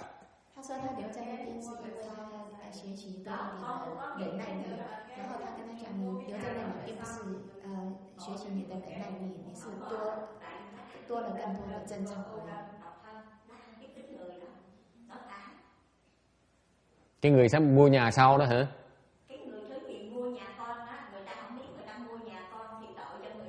Mà con mới trả lời rằng là tại vì con ở chỗ đó độc thân đó. Ông chồng sáng sớm cái đi ngồi chuyện cà phê tới chiều mới về. Ở nhà đó là những cái laser đó sạc vô người ổng là ổng có bị té mà. Ra ổng tránh bằng cái đi ra tiệm cà phê ngồi. Còn con một bạn ở nhà đó con chịu trận không muốn nổi. Là miễn là có khách có bạn đồ lợi cái nó stop. Ra con nói người ta nói con thuộc. Nói cái chuyện đó người ta không hiểu người ta nói con.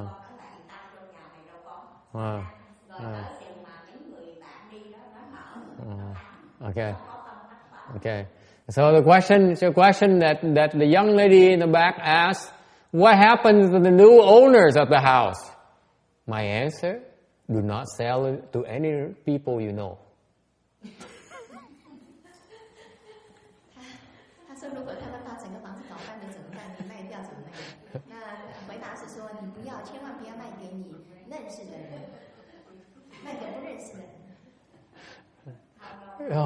Hỏi hóc búa, hỏi ác dễ sợ.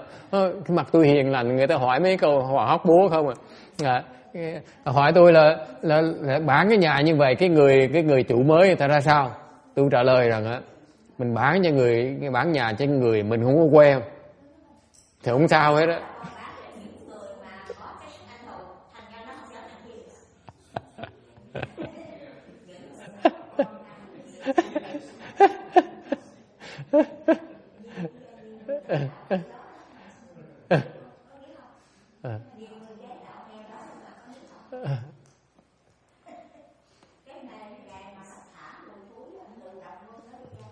Okay, listen. You are not responsible for someone else's life.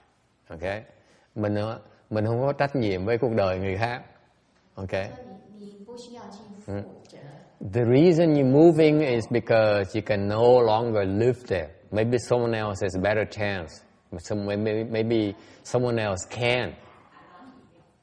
Ví dụ giống như hồi xưa đó có nhiều người ở cái nhà đó có 3 tháng mà trong Đúng rồi. Nhớ nhất là đừng có bán người mình quen thôi là mình yên thân, không sao.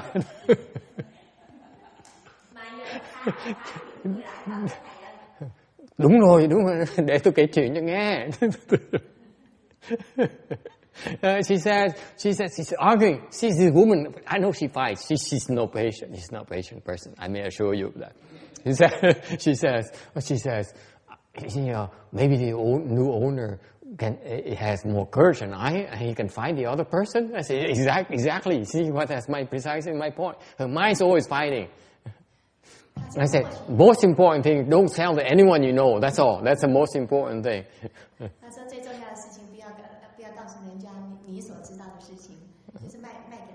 Tôi nói cái bác này, bác thích đánh lộn mà. Thành ra mà nói là cái bà chủ mới là đánh có can đảm hơn tôi là đâu có ngán gì. Nó đúng là cái người chung ở chung muốn đấu người ta không. Okay. I tell you a funny story. Tôi kể chuyện quý vị nghe chuyện tôi cười lắm. You know, the neighbor behind there, that neighbor there, that loud neighbor that has mariachi music virtually every single Sunday afternoon. Okay. Quý vị biết không? Mình có ông láng giềng đó, Chủ nhật nào cũng mở cái nhạc Mỹ Tây Cơ ông nghe. Rất là hay. Nhất là lúc tôi đang giảng kinh đó. Okay. Let me tell you. Okay. I've been wanting to buy a house, okay, to expand our property. And his house I would buy. Okay, if his house goes on the market, I would buy his house.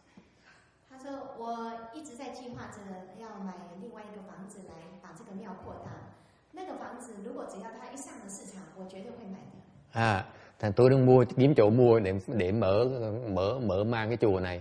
Mà nếu như cái nhà đó nó bán là tôi mua. Okay? 4 months ago, the house next door to him was on sale. Was for sale. Cách đây 4 tháng cái nhà bên cạnh của ông á nó bán. Okay? I said, I'm not gonna buy it.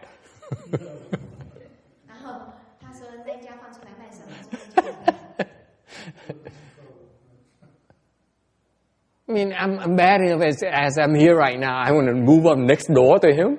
No way.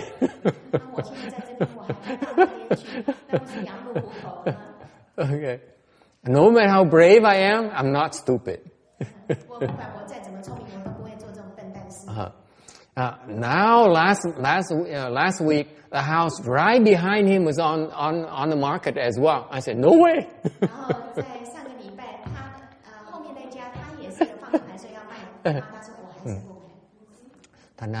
Thành ra tuần trước có cái nhà ngay sau lưng ổng á nó bán, tôi cũng không mua nữa. I was walking Hưng Liang back there. I took a walk with her. I walked by and said, let me show you a new house on the market. I tell you, I'm keeping an eye on the properties around here. This one's on the market right now, but I'm not buying it. I'm waiting for him, not the other neighbors. Okay?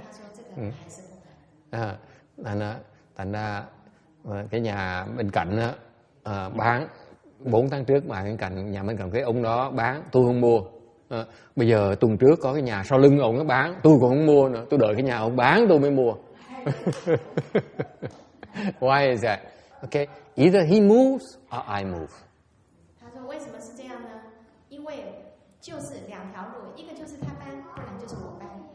Okay, and so tuần vừa rồi tôi đi ngang, dẫn thằng đường đi ngang á, nó để cái rác trước nhà nó hôi không thể tưởng được, ngay cái đường Bailey này.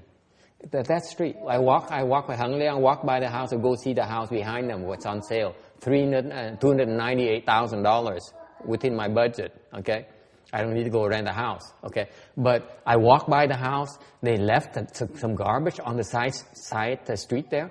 It stinks like crazy. I don't know who would live in the house and leave that kind of garbage in front of the house. It's incredible.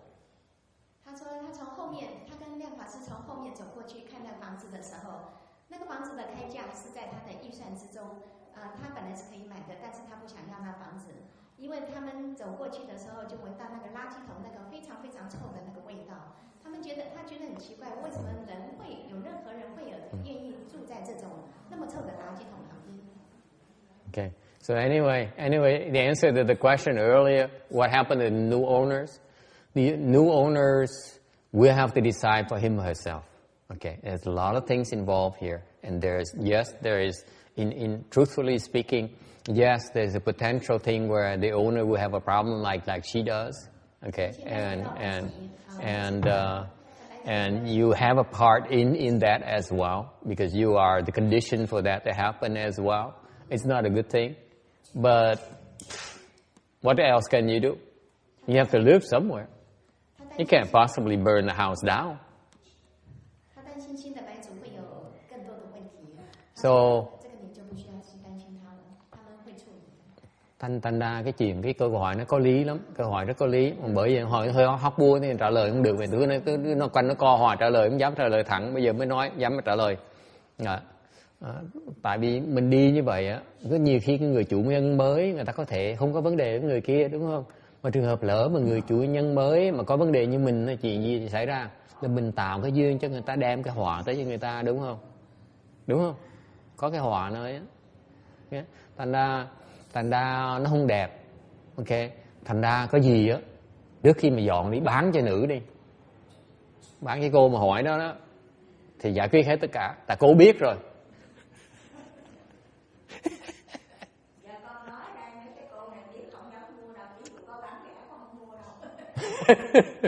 So I said, one compromise is that when she moves, she sells it to the woman who asked me the tough question. That way, and then she come back and say, then if she knew, she would probably wouldn't buy it from me. Mà con biết rằng là tại vì con ở đây lâu nay nó ăn hiếp con, khách còn lại cái là nó sẽ tốt, khách còn đi là nó tiếp tục. So anyway, some enmity when she a guest, he stops doing it. When the guests leave, that's when he resumes whatever he does. So anyway, basically, in terms of Mahayana, she owes this guy. Okay, yeah. Nói về cái phương diện mà Phật giáo thì cái bác nợ cái ông kia. Okay, thành ra bị ông hành hạ. So now she's harassed by him. Okay, that's what I mean. And yeah.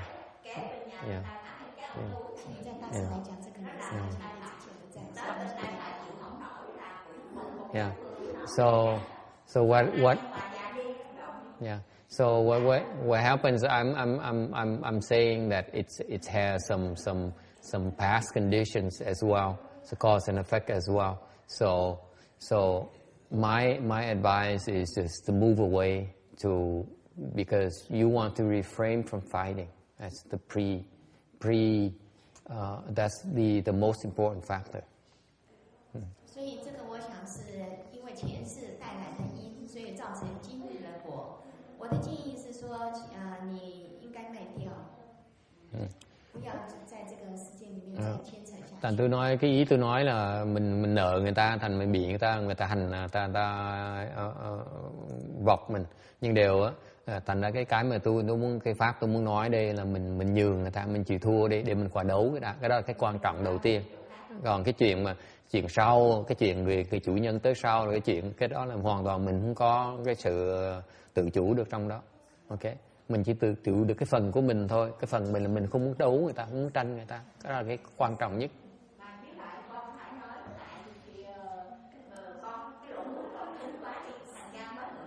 Yeah. Chứ còn cái chuyện mà người ta sau này là cái chuyện người ta sau này cái phải hiểu như vậy này, là mình dọn đi là tại mình ở đó không được, chứ không phải mình dọn đi để mình đem cái họa tới cho người khác. Hai cái nó khác nhau lắm. Chẳng như mình dọn đi xong mình dụ cái cô nữ đó này tôi bớt cho 5.000 thế cái nhà này tốt dễ sợ lắm.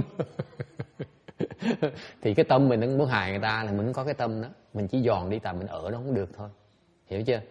Chứ không phải mình đưa cái họa cho người khác. Mình đâu có tâm mình muốn đưa cái họa người khác đó. Người ta tới người ta ở được cái chuyện người ta tốt, người ta ở không được là chuyện của người ta, không phải chuyện của mình. Okay. So I'm saying that the primary objective is in moving is to avoid fighting. Okay, and what happens to the new owner is beyond our control. We are only responsible for our life, where we want to avoid fighting. Maybe the owner will be able to handle it, or maybe they can't, but it's beyond your control. And the intention is not pass the buck to someone else. The intention here is that we just need to move somewhere else where you can live in peace. That's all. We're not trying to pass, to cause problem to others. 劝你卖掉是因为要你避免今世的再继续的这样再争吵下去。虽然这有前世的因，但是你今世你还是可以自己做得到的，不要再继续在这种状况下再争吵下去。說不定新的業主他有辦法去處理這件事情。But that's not the only way. Đó không phải là cách duy nhất đâu. Có nhiều cách khác nữa. Yeah.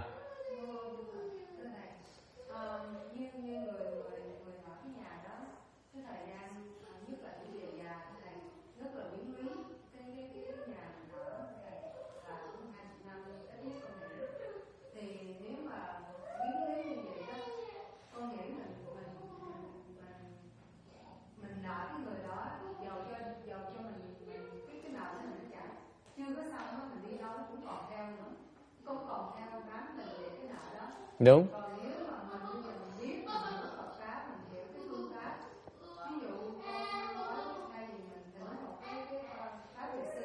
Không. Oan gia trái chủ. Thịnh cái pháp oan gia trái chủ nó giải quyết lập tức. Nó giải quyết ngay.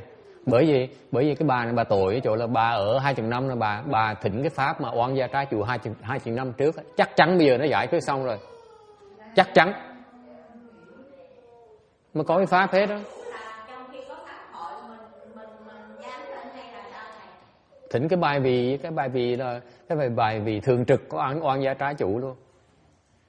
Ok, là mình nợ người ta gì đó, là lấy cái pháp đó mà trả cho hoài, chừng nào hết cái nợ thôi là họ hết, không nào họ làm phiền mình nữa hết. Chứ mình chạy là mình vẫn còn cái nợ đó. Lan nói rất đúng, thấy không? Đó. Tôi nói đơn giản, có nhiều cái pháp để giải quyết nó. You understand? Okay, what I'm saying is that moving is not the best thing to do.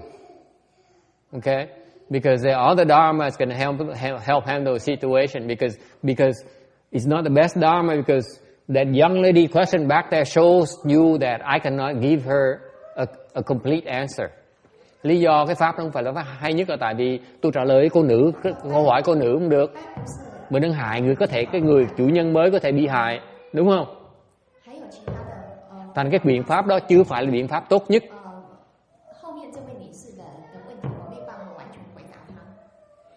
Tại vì bà này, so what happened is this lady here is an unlucky, unfortunate in the sense that she's been having this problem for 20 years already. 这位女士，女居士她是比较不幸的一点，她已经有发生这件事情20多年了。So Lan's point is that if she moved, okay, she still owe that person something. It doesn't get resolved yet. It's still there. She's gonna come back and haunt her in the future. 兰的观点是说，既然你欠这个人，你这事还没有还清，就算你在搬走的时候，他还是会再回来找你的，还会找到你来伤害你的。Thành ra cái Lan nói đúng là tại vì mình dọn đi như vậy là mình chưa giải quyết cái nợ mình ơi. Nó vẫn còn đó, vẫn treo ở đầu mình đó. Trong tương lai nó sẽ tới, nó đòi tiếp. Thành hay hơn là mình giải quyết nó bằng cách nào? Mình có cái pháp mình có cái pháp á, mà có pháp tên là oán gia trái chủ. Ok, thì thịnh một cái bài vị oán gia trái chủ, tôi nghĩ thịnh bài vị mà 20 năm trước bây giờ nó giải quyết ra xong rồi, xong lâu rồi. Uổng, tại vì 20 năm trước cũng hỏi tôi, ráng chịu. So I said it's unfortunate that 20 years ago she didn't come and ask me. If she had that thing had been resolved long time ago. Long time ago. 他说的问题就是你20年前你没有找到我，你要20多年前找到我的话，早就帮你把事情解决掉了。Okay.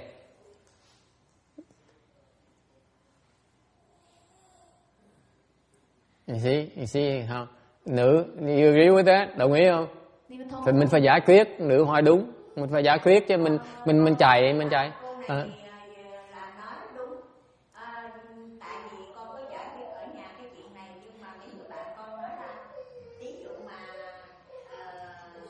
là nói cái chuyện như gì đó, nó có thể cái quan gia trái đi đâu là nó đi theo đó, nó tiếp tục nó đòi mình không Nó tầm bậy. Mấy người bạn nó đừng có tin họ nữa, họ không biết mà nói tầm bậy không. Đừng có chọn người đó làm bạn nữa. Người bạn đó là ai vậy? Mấy sư cô ở chùa này hả?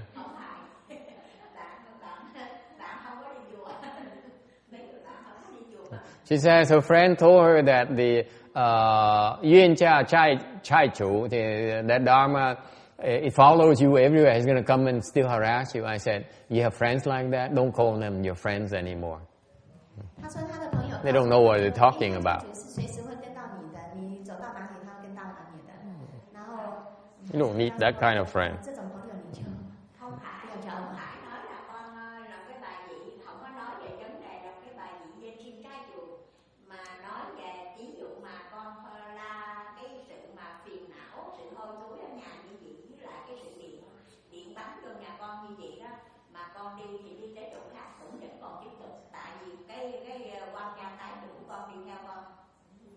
Thì nó chưa giải quyết. Nó vẫn chưa giải quyết, đúng rồi. Nó chưa giải quyết.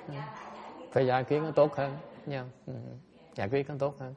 Như con ở nhà hàng ngày đó tụng kinh và hội chú cho quan gia thái chủ của con đó có hợp lý không thầy?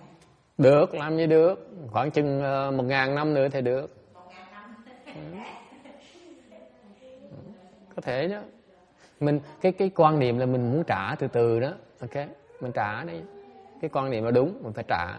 Để mình chừng trả mà hết rồi, bụng như nó ngừng lại, mà trả chưa hết nó cứ làm phiền mình hoài thôi, ráng mà chịu thôi. Thì mình chịu đựng 20 năm trời, mình đang trả đó, mình đang trả lại cái nợ của mình đó. 20 năm trả chưa xong, đợi khoảng những 1.000 năm nữa thì hy vọng trả xong. Không sao đâu.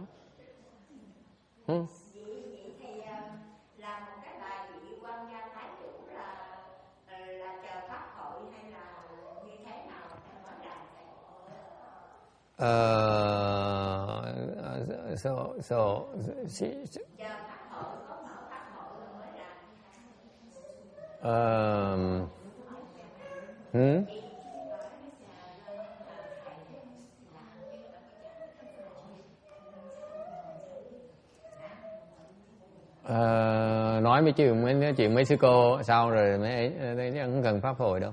Pháp hội là đặc biệt thôi, chứ còn đợi pháp hội thì nhiều khi có người đợi không được. Anyway, she says if I recite the sutra and transfer the merit and virtue to him, would that solve the debt? Yes, it does. You may have to do it for another 1,000 years before it gets resolved, but it does solve the debts. 他问说是不是念经，然后念经完了以后回向这个功德给他们就可以处理到。然后回答是说这样是可以的，但是或许你需要等1000年以后才能看到你的结果。So in summary, nói tóm lại, okay, number one, don't fight. 在大体来讲，第一个就是不要跟他们争吵。Nói tóm lại, thứ nhất á, không có tranh, không có đấu. Đó là việc đầu tiên hết. Okay, mình nhường, mình chịu thua. Okay, you yield. Is it clear? Nghe rõ ràng không? Number two, trying to dissolve it, right? Pay off your debts. Don't run away from it. That's the idea.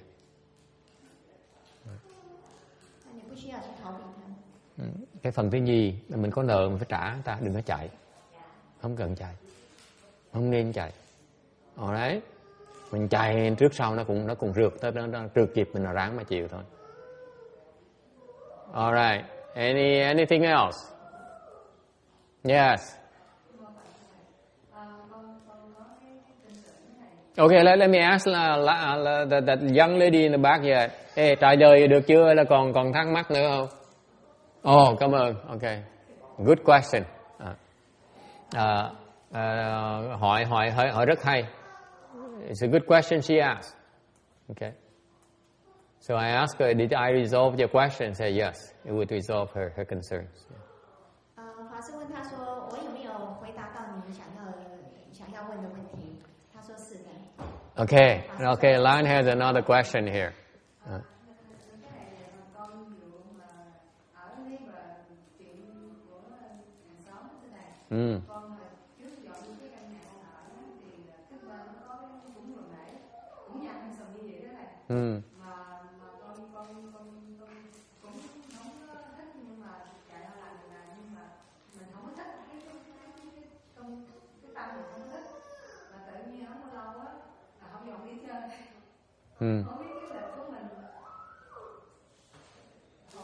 Mới đây là sau này hay là lúc trước?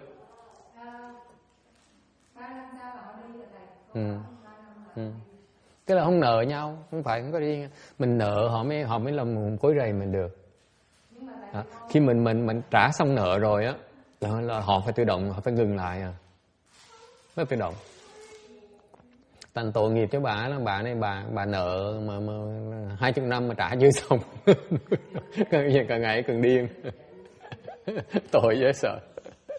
Mà tại sao đi tới chùa nào mà người ta khuyên mấy pháp môn gì kỳ cục dữ vậy? Tới chùa nào vậy? Thôi đừng có trả lời tôi nữa. Đi chùa Bảo Ân. Mình tự nói xấu mình luôn. Anyway, I'm just making fun of myself of the temple. I said, if you owe them until the debt is paid off, they're going to keep on harassing you. She hasn't been harassed for 20 years. That means that she's been given the wrong advices from whatever temple she went to. Which temple did she go to?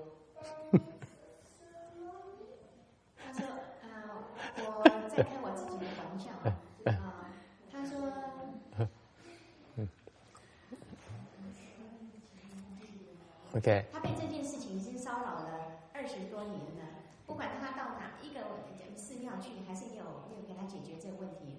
然后终于到20多年来以后，找到这个地方，就是这个寺庙。You know, Janice, you notice how she resolved his tantrum better than you? You better learn that. Huh? I mean, she distracted him, you know, the young girl, the girl in the back. She helped control Joseph's tantrum. Huh? I don't know. He was running out. He was out of control, right? He was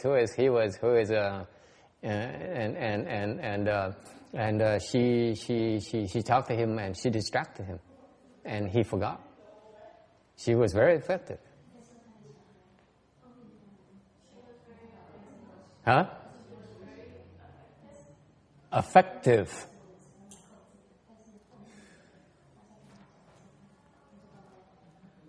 Okay. Anyway, she's better with children than you are, I guess. Anyway, any other questions? I'm running out of time here. Hết thì giờ rồi.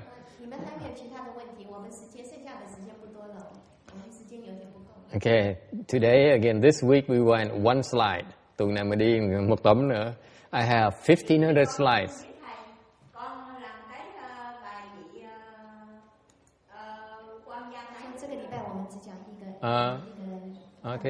Thì làm.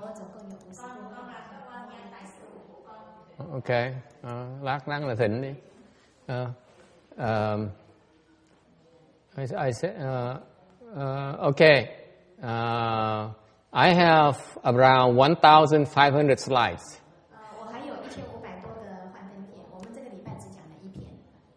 So we're not doing well. We never finish this sutra. Mình giảng 2 tiếng đồng hồ mình giảng được có một tấm mà. Quý vị tưởng nó tệ chừng nào? Quý vị bàn toàn chuyện gì đâu không à? I don't know what you guys ask me about. I always gap about anything but Dharma. 他说：“我不知道你们这些人是怎么问的，每一次都问了一大堆问题，跟这个佛法没有关系，跟我现在讲的法是不相干的事。” But it doesn't matter. I will take however long it takes to finish this sutra. Okay. 但是也没有关系啦，不管用多久的时间，我们都会把这个经讲完的。Okay. OK， 今天到此。Final questions. Any final questions? Ai có thắc mắc gì không? 现在最后的一个问题。Okay. Then we stop here today.